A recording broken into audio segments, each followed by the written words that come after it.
నమస్కారం అండి. ఇప్పుడు మీరు చూస్తున్నారు Euler Motors Vijayawada Gunadala Mary Mata church ఆపోజిట్లో ఉంటుందండి. ఇప్పుడు మీరు నా వెనకాల ఉన్న వెహికల్ చూస్తే ఆయిలర్ ఈవీ స్టామ్ అంటారండి. ఇది 4-వీలర్ కొత్తగా వచ్చిన కొత్త వేరియంట్ అండి. దీంట్లో మనకి దాదాపు 19.2 కిలోవాట్ బ్యాటరీ ఇస్తున్నారు. రేంజ్ వచ్చేసరికి 160+ మీకు విత్ లోడ్ మీకు మైలేజ్ ఇవ్వడం జరుగుతుందండి. దీంట్లో మనకి రకరకాల ఫీచర్స్ ఉన్నాయండి. Power steering, touch screen, ADAS features ఏ 4-వీలర్ లేని విధంగా ఉన్నాయండి.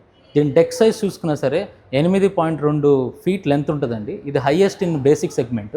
ఇదే విధంగా మనకి ఆన్ బోర్డ్ ఛార్జర్ ఇస్తున్నామండి. ఈ on board charger with 2 types of charging ports అండి. ఒకటి ఏసీ ఛార్జింగ్, ఇది డీసీ ఛార్జింగ్. ఇది హైయెస్ట్ ఛార్జింగ్ టైం వచ్చేసరికి 4 అవర్స్ అండి. ఇది వచ్చేసరికి 2.5 అవర్స్ అండి. అండ్ చాసిస్ కూడా యూస్ చేసుకునే విధంగా మీరు కస్టమైజ్ చేసుకోవడం జరుగుతుంది. అండ్ ఇదే వేరియంట్లో ఎల్ఆర్ అని చెప్పేసి LR 200 రిలీజ్ చేస్తామండి. LR 200 వచ్చేసరికి 200+ kilometres with CCS2 universal charging అనేది ఇవ్వడం జరుగుతుంది. వివిధ ఫైనాన్స్ ఆప్షన్స్ ఉన్నాయి. ఇది 9,40,000 నుంచి ఎక్స్ షోరూమ్ స్టార్ట్ అవుతుందండి బేసిక్. అండ్ ఎల్ఆర్లో వచ్చేసరికి 13,40,000 నుంచి ఎక్స్ షోరూమ్ ప్రైస్ స్టార్ట్ అని చెప్తుంది. మీకు ఫైనాన్స్ సదుపాయాలు కానీ ఇతర ఏదైనా సరే మనకి చాలా ఆప్షన్స్ ఉన్నాయండి. ఫైనాన్సింగ్ కూడా చాలా ఈజీగా అవుతుంది. ఇది బిజినెస్ పీపుల్, వ్యాపారవేత్తలు దీన్ని ఉపయోగించుకోవాలనుకునే వాళ్ళు, అది తక్కువ ఖర్చుతో మీ ఆపరేషన్స్ పెంచుకోవాలనుకునే వాళ్ళు, మీరు ఇంకా ఏమన్నా తెలుసుకోవాలనుకుంటే షోరూమ్కి వస్తే మీకు అన్ని విధంగా ఎక్స్ప్లెయిన్ చేయడం జరుగుతుంది.